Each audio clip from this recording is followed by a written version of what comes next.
ክርስቲያኖች የወንዜ ልጅ መባባል በራሱ ክፉ አይደለም። ነገድን፣ ወገንን፣ ባህልን አክብሮ መኖርን ክርስትና አይጋፋም። ግን እሱን ምክንያት አድርጎ ሌላውን መበደልን ግን ይጸየፋል። የጎጃም ልጅ መባል ጥሩ ነው። የእግዚአብሔር ልጅ መባልን ግን አክልም። የሚበልጠው ነው ያለ ብሔርተኛ ሆነ አንዱን እያቀረብ ሌላውን አፈር ክድሜ ስታስገጥ ውጣልኝ ስትለው እግዚአብሔር ያስወጣል። ማዕተብ ያጠለቁ ባለማዕተቧን እንዳረዱ አልሰማችሁም? አስከሬን ቀኑን ሙሉ ሞተር ላይ አስረው ከተማይቷን ሲያዞሩ ምናይ። ይህ ዘመን አሁን አያስደነግጥም? ኦርቶዶክሳዊ አንዳንዶች ከፉ፣ አንዳንዶች ጨከኑ፣ አንዳንዶች ውጡ እያሉ ማረፊያ ሳጡ።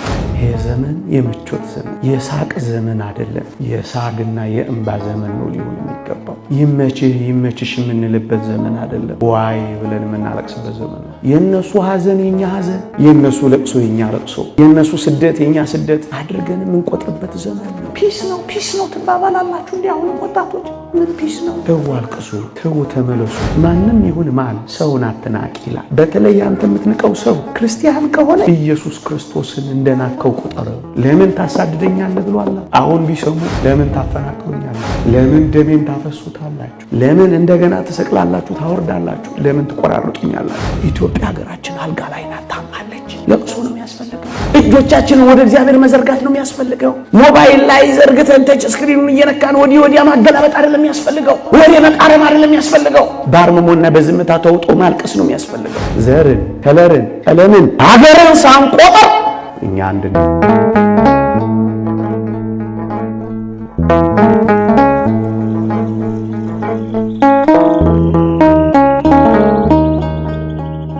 ምእመናን እንደምን ሰነበታችሁ? እንደምን አላችሁ? አሜን። በቸርነቱ የጠበቀን በአጸደ መቅደሱ የሰበሰበን ስሙን እንድንጠራ የፈቀደልን የአባቶቻችን አምላክ የእኛም አምላክ ልዑል እግዚአብሔር ዘላለማዊ ስሙ የተመሰገነ ይሁን። ለቀደምት አበው ለነቢያት፣ ለቅዱሳን ሐዋርያት፣ ለሐዋርያውያን አበው ለሊቃውንት የገለጸውን ጥበብና ምስጢር ለሁላችን የሚግለጽልን ከዚህች ዕለት በረከትንና ረድኤትን ለሁላችን ያሳትፈን። አሜን። እንደ እግዚአብሔር ቅዱስ ፈቃድ ባለን ጊዜ ክርስቶስ ተከፍሏልን በሚል ርዕስ እንማራለን። የሚረባንን እና የሚጠቅመንን የሚያስተምረን እግዚአብሔር ከሁላችን ጋር ይሁን። አሜን። ጸሎቱ፣ በረከቱ፣ አማላጅነቱ በሁላችን ላይ ይደርና ሐዋርያው ቅዱስ ጳውሎስ ለቆሮንቶስ ምእመናን በቆሮንቶስ ለሚኖሩ ማህበረ ምእመናን ክርስቲያኖች በጻፈው መልእክት በአንደኛ መልእክቱ ምዕራፍ 1 ቁጥር 13 ላይ ከተመዘገበው የእግዚአብሔር ቃል እንማራለን። ወቅቱን፣ ጊዜውን፣ ዘመኑን ምክንያት በማድረግ ጥቂት ነጥቦችን ላስታውሳችሁ እሞክራለሁ። እግዚአብሔር ከሁላችን ጋር ይሁን። ክርስቶስ ተከፍሏልን ወይም ክርስቶስ ተከፍሏል እንዴ ነው የትምህርታችን ርዕስ። ቅዱስ ጳውሎስ የቆሮንቶስን መልእክት በብዙ ምክንያት ጽፎታል። ለአንድ ምእመን ሳይቀር መልእክቲቱን ጽፏል። በዛች ከተማ በኃጢአት የወደቀ በዝሙት የተያዘ አንድ ምእመን ነበረ። እሱን ለንስሐ ለማብቃት እንኳን መልእክቲቱን ጽፏታል። በተለይ ምዕራፍ 5 ላይ ባጭር ቃል በእናንተ መካከል ስለ ዝሙት ይወራል ብሎ ይህን ድቀት የያዘው በደል የፈጸመውን ሰው ለንስሐ አብቅቶታል። እንደውም ምንድን ያለው እንዲህ ያለውን ሰው ነፍሱ በጌታ ቀን ትድን ዘንድ ሥጋውን ለሰይጣን አሳልፋችሁ ስጡት፣ ቀኖና ስጡት፣ ንስሐ ይግባና ደጅ ይጥና በማለት ለንስሐ አብቅቶታል። በሁለተኛይቱ መልእክቱ ላይ ይህንኑ ሰው ያነሳና ምን ይላል? እስካሁን የቀጣችሁት ቅጣት ይበቃዋል። እናንተ ይቅር ያላችሁትን እኔ ደግሞ ይቅር እለዋለሁ። እኔ ደግሞ ይቅር ያልሁትን ጌታዬ ኢየሱስ ክርስቶስ ደግሞ ይቅር ይለዋል አለና ከኃጢአት ማሰሪያ ፈታው። ሐዘኑን አይቶ እንባውን አይቶ እናንት ይቅር ያላችሁት እኔ ደግሞ ይቅር እለዋለሁ ባለው ቃል ስርየት ሰጠው። ለአንድ ሰው እንኳን አስቦ መልእክቲቱን ጽፏል። ስለ ድንግልናም ጠይቀውታል። ስለ ድንግልናም አብራርቷል። እንዲህ ብሏል። ድንግሊቱ ብታገባ ኃጢአት አትሰራም ብሏል። እንዲያገቡ ፈቅዶላቸዋል። እንደውም ስለ ድንግልናው ያፈረ ሰው ቢኖር ያግባ ብሎ መፍትሄውን ቁልጭ አድርጎ አስቀምጧል። ከዝሙት ጠንቅ እንዴት እንጠበቅ ሲሉት ደግሞ ለእያንዳንዱ ለራሱ ሚስት ትኑረው፣ ለእያንዳንዲቷ ለራሷ ባል ይኑራት ብሎ ሕግ ሰራላቸው። ወዲህም ወዲያም እያሉ እግዚአብሔርን እንዳያሳዝኑ ስርዓት አስቀመጠላቸው። ይኸውላችሁ ከዝሙት ጠንቅ ለመጠበቅ መፍትሄው ማግባት ነው አላቸው። ይኸውላችሁ ሩካቤ የሚፈጸመው በጋብቻ ውስጥ ብቻ እንደሆነ ነገራቸው። አግቡ አላቸው። ከሰይጣን ፈተና ከዝሙት ጾም ትጠበቃላችሁ አላቸው። ስለ ምናኔም አንስተውለታል። ቢሆን እንደኔ ያለ ሚስት ብትኖሩ ወዳለሁ፣ ይህ ግን የኔ ነው እንጂ የጌታ ትእዛዝ የለኝም ብሏቸው ስለ ምናኔም ነግሯቸዋል። ስለ ሥርዓትም ጠይቀውታል። ይልቁንም በ10ኛው ምዕራፉ ላይ ይህን መልእክት ስልክላችሁ የማመሰግናችሁ አይደለም ብሎ ወቅሷቸዋል። ምክንያቱም ሥርዓተ ቁርባንን ያበላሹ ነበረ። እንደ ተራ ራት ቆጥረውት ያንን ልዩ ምስጢር ያላግባብ ይፈጽሙት ስለነበረ ይህን መልእክት ስልክላችሁ የማመሰግናችሁ አይደለም ብሎ ወቀሳቸው። እንደውም ምን አላቸው መሰላችሁ? ምዕራፍ 11 ላይ ሳይገባው የጌታን ሥጋ የሚበላ ደሙንም የሚጠጣ የጌታ ሥጋና ደም ዕዳ አለበት አላቸው። እንደው ምን አለ? ዕዳ አለበት ብቻ ብሎ አላበቃ። ራሳችንን ብንመረምር ግን ባልተፈረደብንም ነበር አለ። ፍርድ እንዳለባቸው ገለጸ። እንደው በዚያው ዘመን የተፈጸመውን ምስክርነት እንዲህ ብሎ አስተማረ። በዚህ ምክንያት አላቸው አንዳንዶች አንቀላፍተዋል፣ ተቀስፈዋል። አንዳንዶች ደግሞ ተደፋፍረው ገብተው ታመዋል አላቸው። ደግሞስ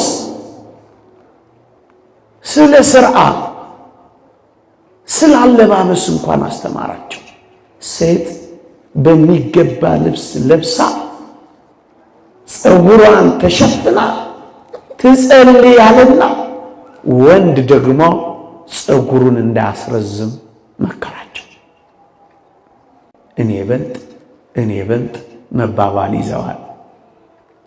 ይሄንንም ሲያስተምራቸው ቅንኡ ለእንተ ተዓቢ ጸጋ፣ ከጸጋው ሁሉ የምትበልጠውን ፈልጉ አላቸውና እሷስ ምንድነው ትሉኝ እንደሆነ ወአዲ እንተ ትሄይስ ፍኖተ እምይረክሙ፣ ከሁሉ የምትበልጠውን መንገድ አሳያችኋለሁ አለና 13ኛው ምዕራፍ ላይ ፍቅርን አስተማረ። በመጨረሻ ፈሪሳውያንን ምክንያት ያደረገ ሰው ፈርሶ በስብሶ ሸቶ ይቀራል፣ ትንሣኤ ሙታን የለም የሚሉትንም ሰዱቃውያንን ትምህርታቸውን የሚያፈርስ አንተ ሰነፍ፣ አንተ የምትዘራው ስንዴ ካልፈረሰ ካልበሰበሰ ፍሬ ያፈራል እንዴ አለና የትንሣኤያችን በኩር መግነዝ ፍቱልኝ፣ መቃብር ክፈቱልኝ ሳይ የተነሳው ጌታችንን ትንሣኤውን አበሰረ። ከዚያም ሰላምታ አቅርቦ ደመደመ። ሞት ሆይ መውጊያ የት አለ? ሲኦል ሆይ ድል መንሳትህ የት አለ? ብሎ በሞት ላይ ፎከረና አጠናቀቀ። ዛሬ የምንማረው ግን አንድ ብርቱ ችግር ሰምቷል። ምን ሰማ? ምዕራፍ 1 ላይ ታገኙታላችሁ። አንደኛ ቆሮንቶስ ምዕራፍ 1 ርዕሳችንን ያገኘንበት። ለካ በዚያ የሚኖሩ ምዕመናን መከፋፈል፣ መለያየት ጀምረውላቸዋል። እንደምን ተከፋፈሉ ካላችሁ ግማሹ እኔ የጳውሎስ ነኝ ማለት ጀመረ። ሌሎች ደግሞ ተነሱላችሁና አይ እኛ የጳውሎስ አይደለንም፣ ኧረ እኛ የአጵሎስ ነን አሉ። ሁለት አትሉ።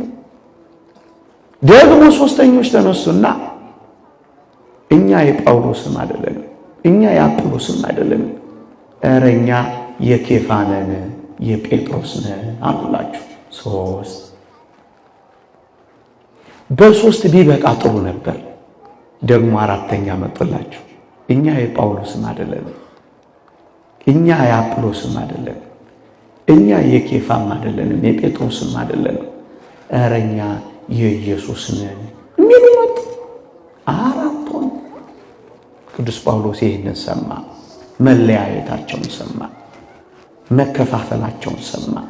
የልባቸውን መከፋፈል፣ የአንደበታቸውን መለያየት ሰማ። ከዚያችን መልእክት ላከላቸው። ምን አላቸው?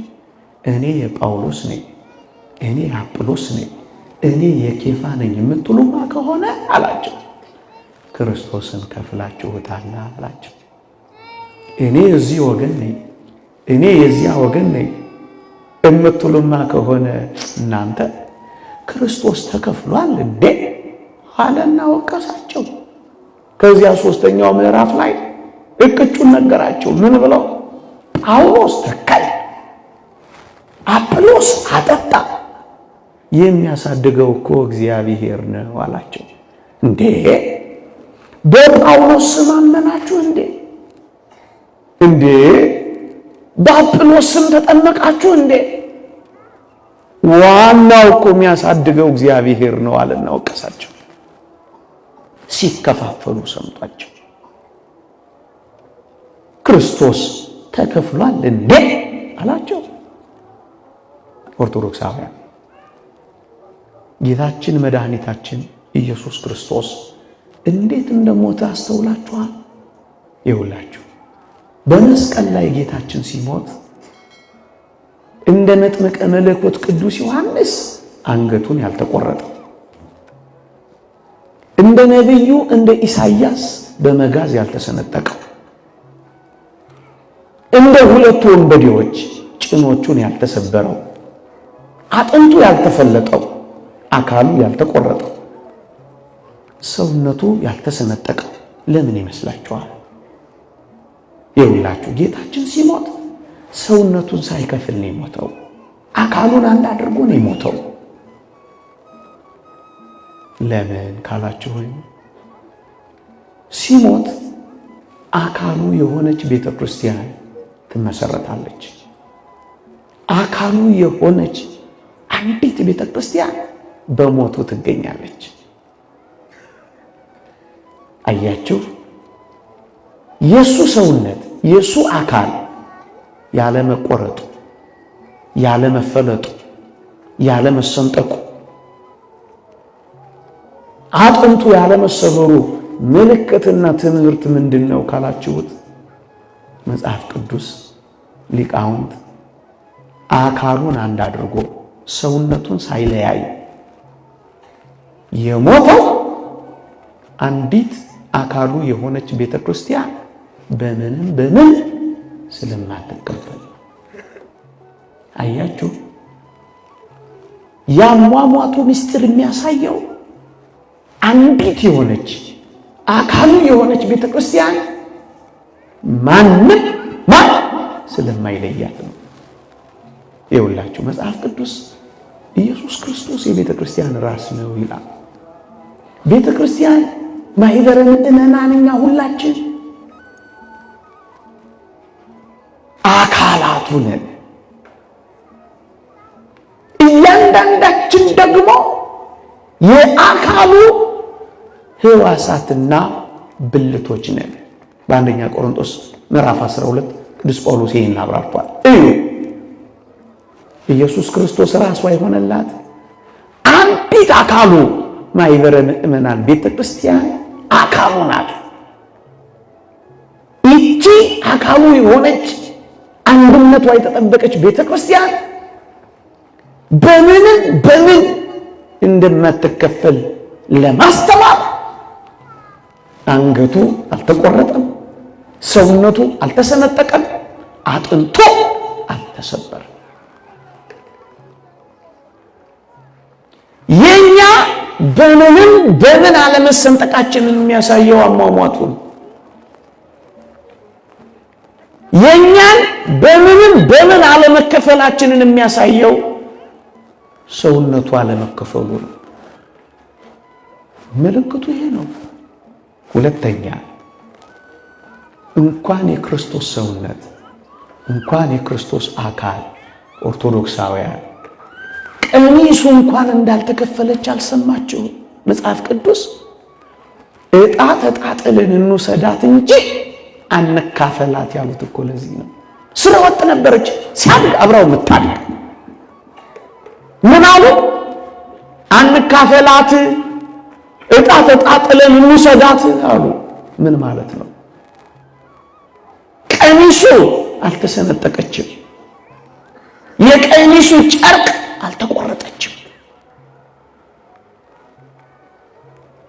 የዚህስ ምልክትና ትምህርት ምንድነው ካላችሁ ሊቁ ቅዱስ ዮሐንስ አፈወርቅ እንዲህ ይላል፣ አልባሲሁ ለክርስቶስ ምእመናን እሙንቱ፣ የክርስቶስማ ልብሶች ምእመናን ናቸው ይላል።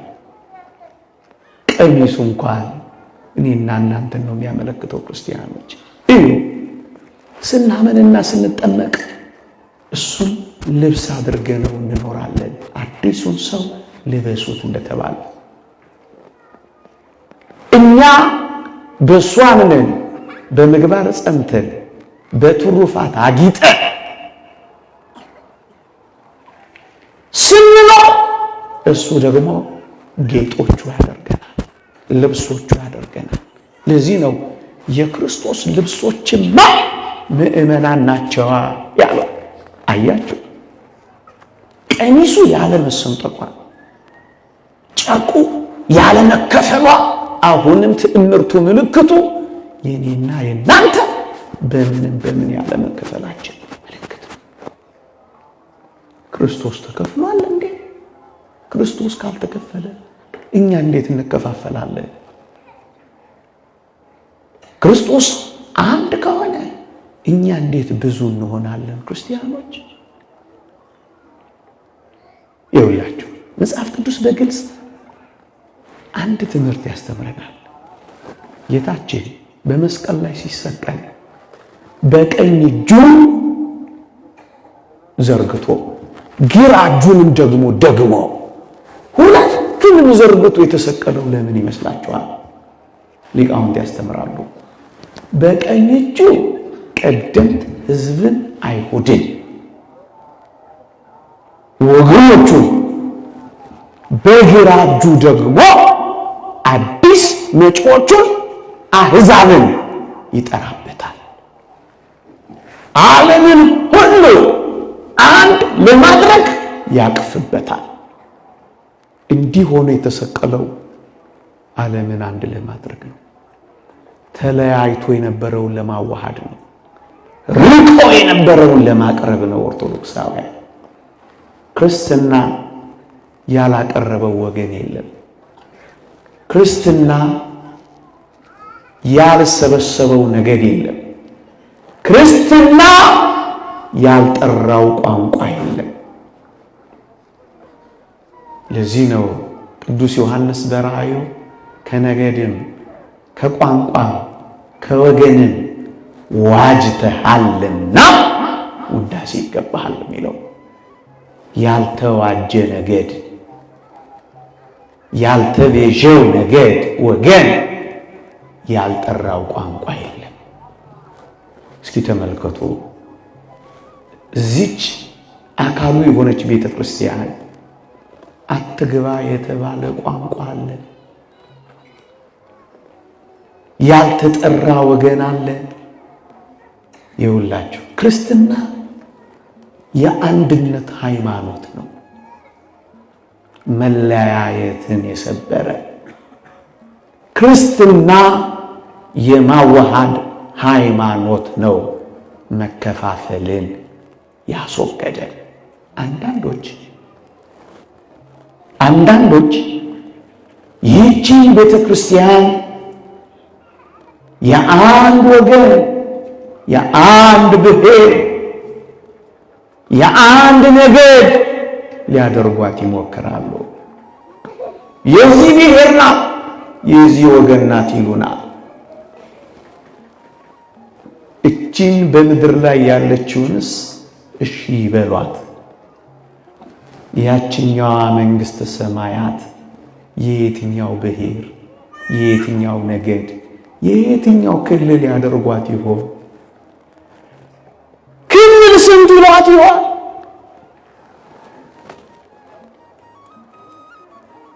ቤተ ክርስቲያን የሁሉም ናት።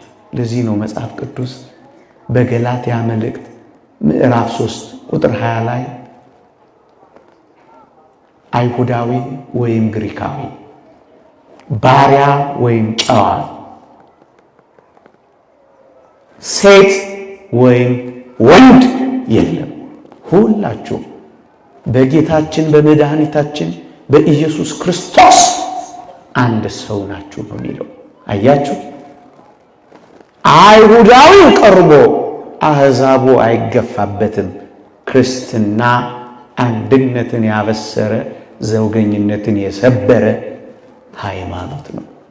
ለዚህ ነው ዓለሙ የሚጠላው። ለዚህ ነው የዚህ ዓለም ርዕዮተ ዓለም ተቃራኒ ስለሆነ ነው ኦርቶዶክሳዊነት ቅጥቀጣ የበዛበት። ወገኖቼ ቋንቋ የማይለየው አንድ ያደረገው የባህል ልዩነት ያልገደበው ድንበር ያላገደው ኑሮ ቢኖር ክርስትና ነው። እግዚአብሔር አንድ ያደረገውን ሰው አይለየው የሚለው የእግዚአብሔር ቃል ለጋብቻ ብቻ የሚጠቀስ ይመስላችኋል? ኦርቶዶክሳውያን እንዳይመስላችሁ። ይህ ቃል እግዚአብሔር አንድ ያደረገውን ሰው አይለየው የሚለው ቃል በዋናነት በክርስቶስና በቤተ ክርስቲያን መካከል ላለው ተዋህዶ ይጠቅማል። ምን ማለት ነው? በመስቀል ላይ ሙሽራ አለን፣ በደሙና በስጋው ያጨን። መኑ ዘርእ መራዌ ዘይጠብ ስጋሁ በጊዜ ከብካቡ።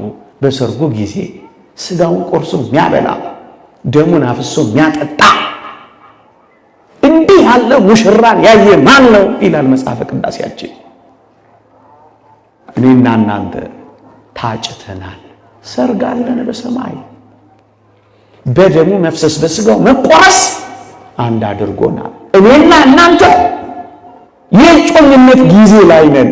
በሰማያት ደግሞ ሰርግ አለን፣ እንዋሃዳለን ከእግዚአብሔር ጋር ለዘላለም አብረን እንኖራለን። ለዚህ ነው ቅዱስ ጳውሎስ በቆሮንቶስ መልእክቱ ምዕራፍ 11 ላይ እናንተን እንዳንዲት ንጽሕት ድንግል ለአንድ ወንድ ለክርስቶስ ላቀር አጭቻችኋለሁ የሚል። ታጭተናል ያልኳችሁ ለዚህ ነው። ሙሽርነት አለብን፣ ገና እንቸኩላለን። እኛ የሰርግ ራት አለብን፣ እኛ እንፈጥናለን ገና። አንድ ያደረገውን በምኑ በስጋው መቆረስ በደሙ መፍሰስ ማንም አይለየውም። አያችሁ፣ ክርስቶስ አንድ ያደረገውን አክቲቪስት ይለየዋል እንዴ? በመኖት ያዋሃደንን በመገዳደል ይለዩናል። የሚበልጠው አንድ ካደረገ የሚያንሱት ይከፋፍሉናል። ክርስቲያኖች በሚበልጠው እኮ አንድ ሆነናል። ይህ አልገባችሁም? ገና ሊገባን እኮ ያስፈልጋል። የሚበልጠው ነው አንድ ያደረገ። ከፓትርያርክ እስከ በር ከፋችና ዘጊ፣ ከሰባኪ እስከ ዘማሪ፣ ከመሪ እስከ ተመሪ፣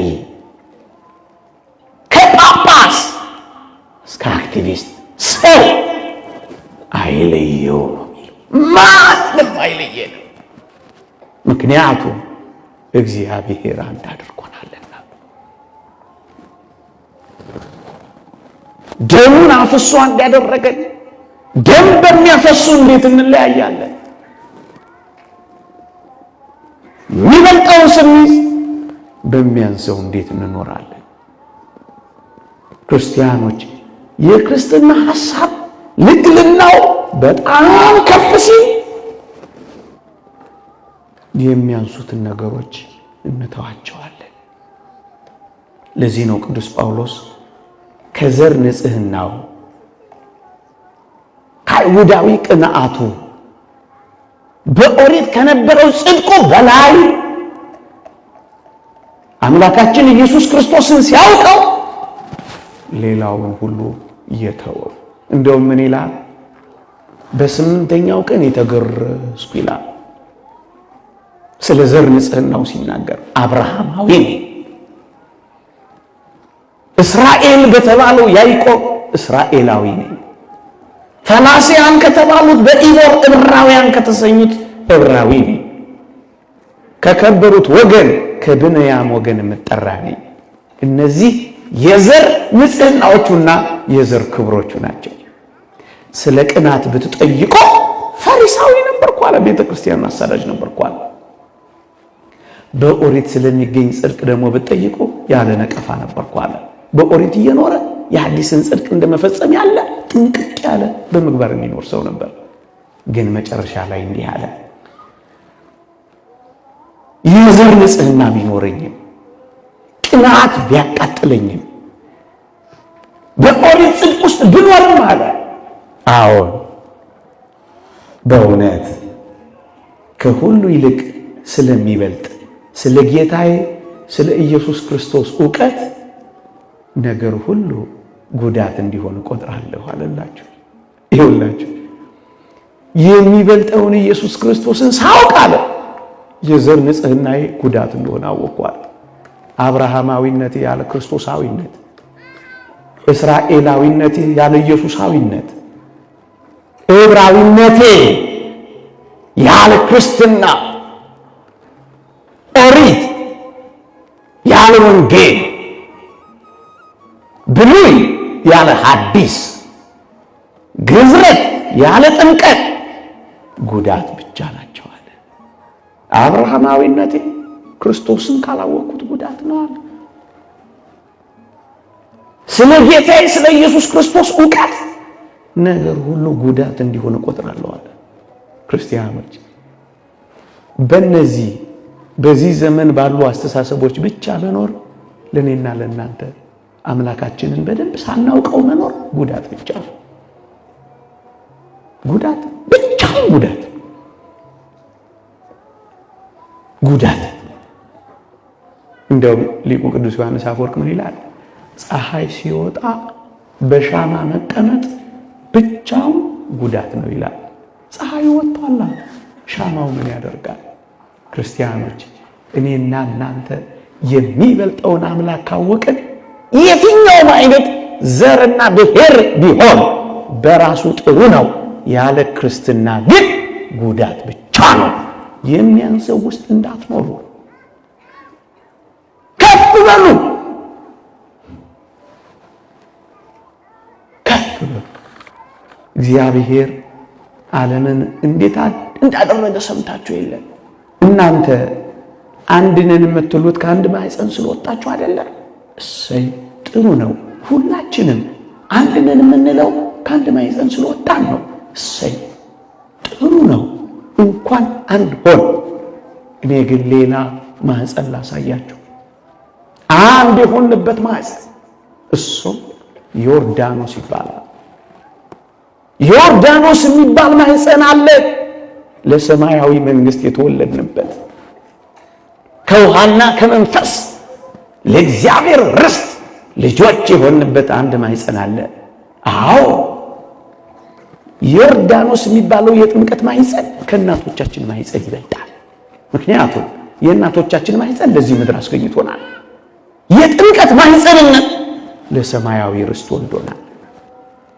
የሚበልጠው አይሻላችሁም እንዴ? ከአንድ ዘር ተገኝተናል ብለን አይደል እንደኛ አንድ ነን የምንለው? እሰይ ጥሩ ነው። እንኳን አንድ ሆን፣ ከአንድ ዘር ከአንድ አብራክ እንኳን ተገኘ። እኔ ግን ሌላ አብራክ ሌላ ዘር አሳያችኋለሁ። እሱም የሚበልጥ ነው። ከማኅፀነ ዮርዳኖስ ከአብራከ መንፈስ ቅዱስ የሚሉት ነው። መንፈስ ቅዱስ የሰነገለ በመንፈስ ቅዱስ የተዋበ ክርስቶሳዊ ዘር ነው። የማይጠፋ ዘር እንዴ! የሚጠፋውን በማይጠፋው ትተኩታላችሁ። የዛሬውን በነገ ትለውጡታላችሁ። የሚያንሰውን በሚበልጠው የሚበልጠውን በሚያንሰው ታዘበራርቁታላችሁ። ክርስቲያኖች እኛ ክርስቲያኖች ነን እንዴ! ብዙ ሰው አንድ ማዕድ እኮ ተካፍለን ያደግነን ይላል። እሰይ ጥሩ ነው። እንኳን አንድ ማዕድ ተካፍለን አደገ፣ በጎ ነው። እኔ ግን ሌላ አንድ ማዕድ አሳያችኋለሁ። ቅዱስ ጳውሎስ እኛ ሁላችን ብዙዎች ስንሆን አንዱን እንጀራ ሥጋውንና ደሙን ስለምንካፈል አንድ ሥጋ ነን ይላችኋል። እንዴ በመንደራችሁ፣ በአገራችሁ፣ በሰፈራችሁ፣ በወገናችሁ፣ በቤታችሁ ከበላችሁት ማዕድ በላይ ተሰልፈን እዚህ የበላነው ማዕድ አይበልጥም። እንኳን ለባልና ሚስቶች ብዙዎች ስንሆን አንድ ያደረገ ይህ ማዕድ አለ፣ ይህ ሥጋ ይህ ደም አለ። በተቀበልነው ጊዜ ክርስቶስ በእኛ ውስጥ አድሯል፣ በእኛ ውስጥ ይታያል። ከዚህ የሚበልጥ ማዕድ አለን። ኦርቶዶክሳውያን ክርስቲያኖች፣ የወንዜ ልጅ መባባል በራሱ ክፉ አይደለም። ነገድን፣ ወገንን፣ ባህልን አክብሮ መኖርን ክርስትና አይጋፋም። ግን እሱን ምክንያት አድርጎ ሌላውን መበደልን ግን ይጸየፋል ክርስትና። አንድ ውሃ ተራጭተን ያደግነው ብለህ ሌላውን ስትገፋው ግን አይወድም ክርስትና። የሚበልጠው አላህ አንተ ከሰሜን ይምጣ ከደቡብ፣ ከምስራቅ ይምጣ ከምዕራብ፣ ከየትም ይምጣ ሰው ይሆን የበለጠ ደግሞ ክርስቲያን ይሆን እንዴ በእናንተ ወገን፣ በእናንተ መንደር፣ በእናንተ ሰፈር ከተረጫችሁት ወንዝና ምንጭ በላይ እኔ ሌላ ምንጭ አሳያችኋለሁ። ጎኑን ሲወጋ ከጎኑ የፈለቀ ምንጭ አልሰማችሁም? መንደራችሁና ሰፈራችሁ ውስጥ የነበረው ምንጭና ወንዝ ጥቂት ጊዜ ሥጋዊ እድፋችንን አስወግዶታል። ይህ የቀራኔው ምንጭ ግን፣ ይህ የፈለቀልን ወንዝ ግን ጥሩ ውሃንም ረጨባችኋለሁ ከርኩሰታችሁም አጠራችኋለሁ ብሎ ያጠራን ነው። አንተ በሚበልጠው የጠራህ ነው። አንተ በሚበልጠው የተረጨ ክርስቲያን ነው። ታዲያ እንዴት በሚያንሰው ውስጥ ብቻ እየኖርክ ሌላውን ትገፋለህ፣ ሌላውን ትጠላለህ፣ ሌላውን ትጸየፋለህ፣ ሌላውን ታባርራለህ? እንዴ አንድ እሸት ከመቅጠፍ በላይ አንድ ሥጋውን መብላት አይበልጥም? አንድ ምንጭ ከመጠጣት በላይ እንደ ምንጭ የጎረፈልንን ደም መጠጣት አይበልጥም? ክርስቲያኖች የገሌ ልጅ መባል ጥሩ ነው። የገሌ ልጅ ከመባል በላይ የእግዚአብሔር ልጅ መባል ግን ተወዳዳሪ፣ ተፎካካሪ፣ ተነጻጻሪም የሌለው ነው። የጎጃም ልጅ መባል ጥሩ ነው። የእግዚአብሔር ልጅ መባልን ግን አያክልም። የሚበልጠው ነው ያለ። በሚበልጠው ነው የምንኖረው ክርስቲያኖች። የጌታችን ፍቅር ያለ ቋንቋ ልዩነት የተሰጠ ነው ፍቅሩ። ክርስቲያኖች የጌታችን ፍቅር ያለ ባህል ልዩነት የተገለጠ ነው። ክርስቲያኖች የጌታችን ፍቅር ያለ ድንበር፣ ያለ ወሰን ክልል የተሰበከ ነው። ታዲያ የኛ ፍቅር ክልል፣ ድንበር፣ ወሰን፣ ቋንቋ የሚፈልግ እንዳይመስላችሁ ሁሉንም ነው የምንወደው። ሁሉም ወገናችን ነው። መጽሐፍ ቅዱስ እንዲህ ነው የሚያስተምረን። የኦሪት ዘፍጥረትን የመጀመሪያ ገጾች ስታነቡ ስለ እንስሳት ሲናገር እንስሳትንም እንደየወገኑ ፈጠረ ይልላቸዋል። በልብ የሚሳቡ፣ በእግር የሚሽከረከሩ፣ በባህር የሚኖሩ፣ በክንፍ የሚበሩ እንደየወገኑ ፈጠረ ይላል። ወገን ወገን አላቸው። እጽዋትም ጋር ስትሄዱ ልክ እንደዚሁ ነው። እንደየወገኑ ፈጠረ ይላል። እናንተ በባዮሎጂ ትምህርታችሁ ዛይለም ፋይለም ምናምን የምትሉት ሰው ጋር ሲመጣ ግን የሰው ወገኑ አንድ ስለሆነ ወንድና ሴት አድርጎ ፈጠራቸው ብቻ ነው የሚለው። ወገናችን አንድ ነው። ክርስቲያኖች ከሰሜን ይምጣ ከደቡብ፣ ከምስራቅ ይምጣ ከምዕራብ፣ ወላይታ ይሁን ከምባታ፣ ሀዲያ ይሁን ሶማሊያ፣ ከማሻ ይሁን ሺናሻ፣ ትግራዋይ ይሁን አማራ፣ ኦሮሞ ይሁን ጉራጌ፣ ምንም ይሁን ሰው ይሁን ከዛም ክርስቲያን ይሁን እኛ አንድ ነን። ይህንን ነው መጽሐፍ ቅዱስ የሚያስተምረን። እግዚአብሔር ይህንን ሐሳብ ይጸየፋል። እንዲህ መኖር ስትጀምሩ ክርስቶስን እየከፈላችሁት እንደሆነ ተረዱ።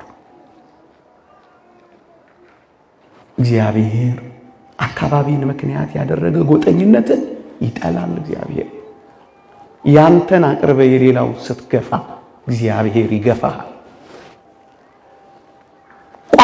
ምክንያት አድርገህ ብቻ ብሔርተኛ ሆነ አንዱን እያቀረብክ ሌላውን አፈር ከድሜ ስታስገጥ ውጣልኝ ስትለው እግዚአብሔር ያስወጣሃል። አንተ ክርስቲያን ነህ። መጽሐፍ ቅዱስ እንዲህ ነው የሚለው፣ በአገራችሁ ውስጥ ከእናንተ ጋር እንግዳ ቢቀመጥ ግፍ አታድርጉበት ይላል። የሰማችሁት ነው? የሰማችሁት ነው? በአገራችሁ ውስጥ ከእናንተ ጋር እንግዳ ቢቀመጥ ግፍ አታድርጉበት ይልና ከእናንተ ጋር የሚቀመጥ እንግዳ እንደ ሀገር ልጅ ይሁንላችሁ፣ እርሱንም እንደራሱ ውደደው ነው የሚለው። ክርስቲያኖች ክርስቲያኖችን እንዳሳደዱ አልሰማችሁም? በዚች ሀገር ማዕተብ ያጠለቁ ባለ ማዕተቧን እንዳረዱ አልሰማችሁም? ያለንበትን ዘመን እንድታስተውሉት ነው እንጂ ላስጨንቃችሁ ፈልጌ አይደለም። እንዴ ሰው እየገደሉ ሰልፊ ፎቶ የሚነሱ ሰዎች እያየ የገደሉትን አስከሬን ቀኑን ሙሉ ሞተር ላይ አስረው ከተማይቷን ሲያዞሩ ምናይ። ይህ ዘመን አሁን አያስደነግጥም? ኦርቶዶክሳውያን አያስጨንቅም? ደም ፈሶ ፈሶ ገና ሳትጠገን አራስ ቤት እያለች ልጇን እያጠባች ደሟን ሲያፈሱት ግፍ አደረጉበት። እግዚአብሔር ዝም የሚል ይመስላችኋል? እግዚአብሔር ቀን አለው። እግዚአብሔር ይበቀላል፣ ይበቀላል። ግፍ አደረጉ አንዳንዶች፣ አረመኔ ሆኑ አንዳንዶች፣ ደም አፍሳሽ ሆኑ አንዳንዶች፣ እንኳን ሰው ከአውሬ ባሱ አንዳንዶች። ይሄው ግፍ አታድርጉበት። ከእናንተ ጋር የሚቀመጥ እንግዳ እንደ ሀገር ልጅ፣ ነገ እናንተ እንዳትበላሹ ነው ቀድመን የምንነግራችሁ። ግፍ እንዳታደርጉ። እንግዳ ቢመጣ እንደ ሀገር ልጅ እንዲሆናችሁ እንኳን ከዚህ ከየትም ይምጣ። እኛ ክርስቲያኖች ነን፣ እኛ ክርስቶሳውያን እንኳን ለሰው ለእንስሳ ነፍስ የሚራራ ሕይወት ያለን። አንዳንዶች ከፉ፣ አንዳንዶች ጨከኑ፣ አንዳንዶች ውጡ እያሉ ማረፊያ ሳጡ። የዚህ ዓለም ክፉ ርዕዮተ ዓለም ነፍሳቸው ዘልቆ ስለገባው ለጥቂት ቁሳቁስ ብለው ለርስት ለመሬት ብለው ርስታቸውን አጡ። ክርስትናን ተው፣ እግዚአብሔር ረሱ፣ ማተባቸውን በጠሱ፣ ባጋንንት በርኩሳት መናፍስት ተገዙ። እንደ ራሱ ውደደው የተባሉትን እንደ ብርቱ ጠላት ቆጠሩ። እንደ ጠላት የቆጠሩት አፈናቀሉ። ያላፈናቀሉትን ደግሞ ገደሉና አረዱ። ግን አንዳንዶች ክርስቲያኖችም ይሆናሉ።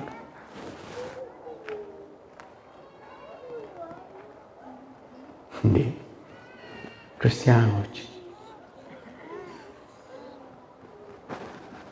ይሄ ዘመን የምቾት ዘመን፣ ይሄ ዘመን የሳቅ ዘመን አይደለም። የሳግና የእንባ ዘመን ነው ሊሆን የሚገባው።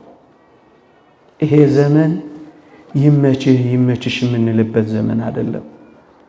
ይሄ ዘመን ዋይ ብለን የምናለቅስበት ዘመን ነው። የነሱ ሐዘን የኛ ሐዘን፣ የነሱ ለቅሶ የኛ ለቅሶ፣ የነሱ ስደት የኛ ስደት አድርገን የምንቆጥርበት ዘመን ነው። ፒስ ነው ፒስ ነው ትባባላላችሁ። እንዲህ አሁንም ወጣቶች ምን ፒስ ነው? ተው አልቅሱ፣ ተው ተመለሱ። እግዚአብሔርን በሚገኝበት ጊዜ ፈልጉት፣ ቀርቦም ሳለ ጥሩት። ክፉ ሐሳብ መንገዱን፣ ክፉ ሐሳብ ያለበት ስራው ይተው ነው የሚለው። እግዚአብሔርን በዚህ ዘመን ፈልጉት። ምድር ደም ባመጣው በደል ተሞልታለችና ሰንሰለትን ስራ ይላል እግዚአብሔር ቃል። ሳንታሰር የወጣችው ሳትጠልቅ እያንኳኳ ያለው የእግዚአብሔር ድምፅ ሳይጠፋ እባካችሁ ወደ እግዚአብሔር እንመለስ። ስጋ ስጋውን ቀጣው እኮ አንድ ስጋ ነን አላልኳችሁም? ቅድም መጽሐፍ ቅዱስ እኮ የሚለው ይሄን ነው። በተለይ ክርስቲያኖች በመቁረባችን በመጠመቃችን አንድ ሥጋ ሆነናል። ከየትም እንምጣ ምንም አንድ ሥጋ ነው የሆነው። መጽሐፍ ቅዱስ ነው ይሄን የሚናገረው ነው አይደለው? አንድ ሥጋ ሆናችኋል የሚለውን አነበብኩላችሁ እኮ። ከዚህ የሚበልጥ ምን እንማራለን? ደግሞ ቅዱስ ጳውሎስ በኤፌሶን መልእክት ምዕራፍ 5 ላይ ወአልቦ ጸልያ ሥጋሁ ሥጋውን ከቶ ሊጠላ የሚችል ማን ነው ይላል። ሥጋውን እንዴት ይጠላል እንዴ? የክርስቶስ እኮ ሕዋስ ሆኛለሁ እንዴት ትጠላኛለህ? ቅዱስ ዮሐንስ አፈወርቅ ማንም ይሁን ማን ሰውን አትናቅ ይላል። በተለይ አንተ የምትንቀው ሰው ክርስቲያን ከሆነ ይላል ኢየሱስ ክርስቶስን እንደናከው ቁጠር ይላል። አቤት ጌታችንን ስንት የጎተቱት ይሆን? አቤት ስንት ጊዜ አሰቃዩት ይሆን? ስንት የቆረጡት ይሆን? በቆራረጡት እጆቻቸው ስንቶች ጨፈሩ አየናቸው። ራሱ እኔ ኢላላ አይተነዋል። ለምን ታሳድደኛለህ ብሏል። አሁን ቢሰሙ ለምን ይላቸዋል። ለምን ታፈናቅሉኛላችሁ? ለምን ደሜን ታፈሱታላችሁ? ለምን እንደገና ትሰቅላላችሁ ታወርዳላችሁ? ለምን ትቆራርጡኛላችሁ? ሥጋው ናታ አካሉ ናታ። ክርስቲያኖች ሥጋውን እንዴት ይጠላል? ወአልቦ ጸልያ ሥጋውን ከቶ እኮ ሊጠላ የሚችል የኔ ጣት አሁን ክርስቲያኖች ብትተላ ለሞት እስካልዳረገችኝ ድረስ እኮ አላስቆርጣትም። ይልቁኑ እንከባከባታለሁ፣ ትኩረት ሰጥቼ አብሬ አስታመማታለሁ። ሥጋዬ ናታ እንዴ! ማንን ነው ቆርጣችሁ የምትጥሉት? አንድ ሥጋ ሆናችኋል እኮ። ማንን ነው ዓይንህን አልይ ድምፅህን አልስማ ቋንቋ ይቅር የምትሉት? እንዳትባባሉ እናንተ ክርስቲያኖች ናችሁ። እናንተ ከፍ ያላችሁ ናችሁ። በዚህ ሕይወት ስትኖሩ ክርስቶስን መክፈላችሁ እንደሆነ ተረዱት። አትጠላሉ። ዘመኑ አጭር ነው። ጻድቁም ወደፊት ይጽደቅ፣ ርኩሱም ወደፊት ይርከስ። ዘመኑ አጭር ነው የሚለው መጽሐፍ ቅዱስ ምን እንደሚል ታውቃላችሁ? ለሚጎድለው ብልት የሚበልጥ ክብር እየሰጠ እግዚአብሔር አካልን አገጣጠመ እኮ ነው የሚለው። የሚያጎድሉ ሕዋሳት እንኳን ቢኖሩ የሚበልጥ ፍቅርና እንክብካቤ ነው የሚያስፈልጋቸው። የታመሙ ቢኖሩ አይሲዩ ድረስ ገብተው ብርቱ ክትትል ነው የሚያስፈልጋቸው፣ ብርቱ ሕክምና ነው የሚያስፈልጋቸው። አንዳንዶች ቀውሰው ካሉ እንጸልይላቸው፣ እናልቅስላቸው። ታመዋል፣ በርኩሳት መናፍስት ተይዘዋል። ከዚህ የበለጠ መታመም አለ? ኢትዮጵያ ሀገራችን አልጋ ላይ ናት፣ ታማለች። ለቅሶ ነው የሚያስፈልገው። እጆቻችንን ወደ እግዚአብሔር መዘርጋት ነው የሚያስፈልገው። ሞባይል ላይ ዘርግተን ተች ስክሪኑን እየነካን ወዲያ ማገላበጥ አይደለም የሚያስፈልገው። ወሬ መቃረም አይደለም የሚያስፈልገው። በአርምሞና በዝምታ ተውጦ ማልቀስ ነው የሚያስፈልገው። አልቅሱ ኦርቶዶክሳውያን። ታመዋል፣ ብዙዎች ታመዋል፣ ብዙዎች ወድቀዋል፣ ብዙዎች በአጋንንት ተይዘዋል። መናፍስት ዓይናችንን ቢገልጥልን እግዚአብሔር ያበቃ ኖሮ ይታዩን ነበር እኮ። ሰው መስሏችሁ ነው እንደዚህ ነው። ተያዘ፣ በጥላቻ ተያዘ፣ በጀምስ ሰው ተያዘ። ይሄም ባኖ ነው የሚያስፈልገው። ይሄ ጸሎት ነው የሚያስፈልገው። ይሄ ደረት መድቃት ነው የሚያስፈልገው። እንዴት ይጠላዋል እንዴ ወገኖቼ!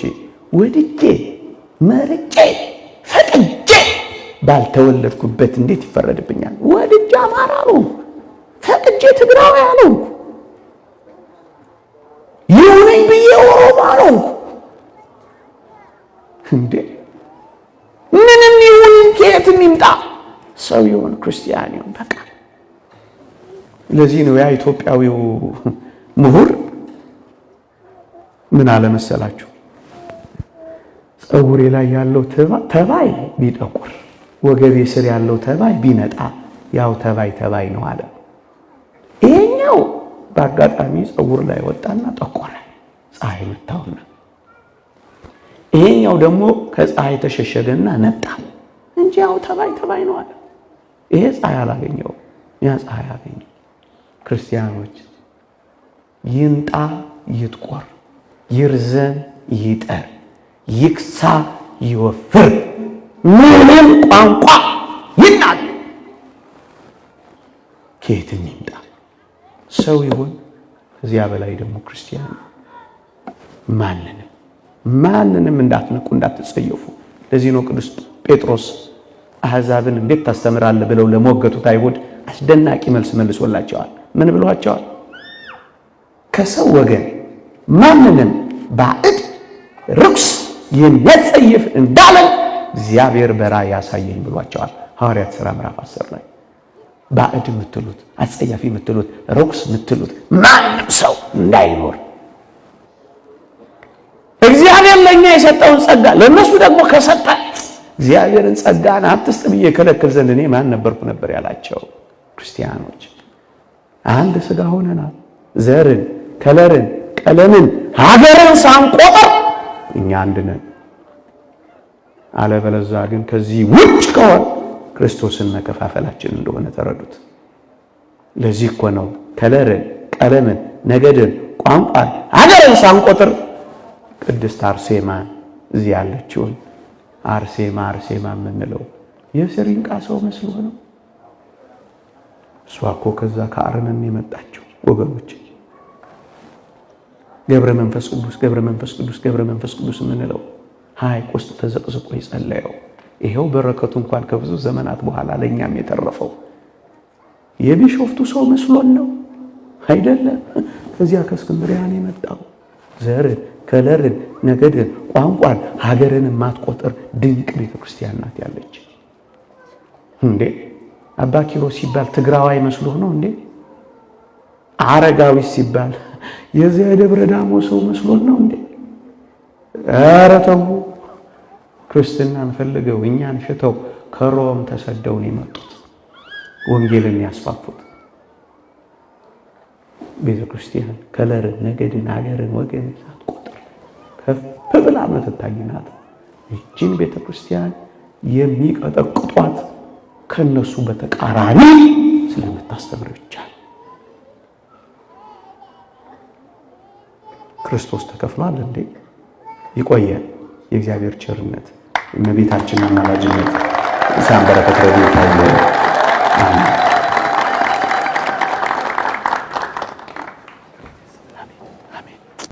ለመምህራችን ለመምህር ኢዮብ መዝሙሩ ቃሎት ያሰማልን።